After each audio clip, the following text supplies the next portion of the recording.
Gel benim sarı tamura, sen ne işini dilersin?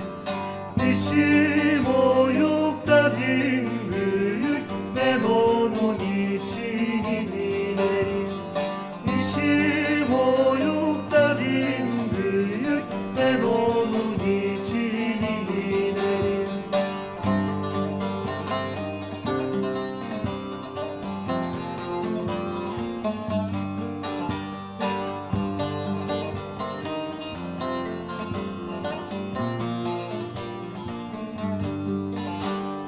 Koluma taktılar teli, söylediler bin bir dili.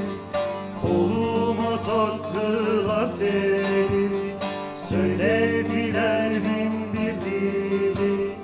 Oğlum ayrı cem bülbülü, ben onun işini dilerim. Oğlum ayrı cem bülbülü, ben onun işini dilerim.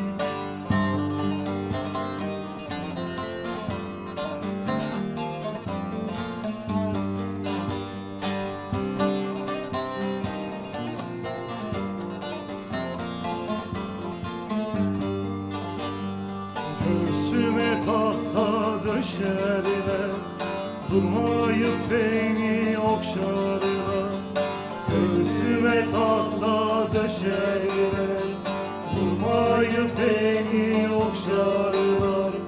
Vurdukça varım deşerler, ben onun işini dilerim. Vurdukça varım deşerler, ben onun işini dilerim.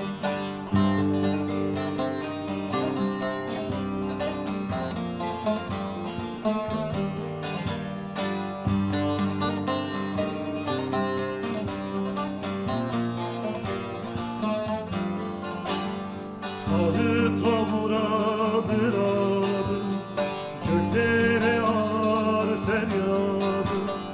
Sarı tavuradır adı, göklere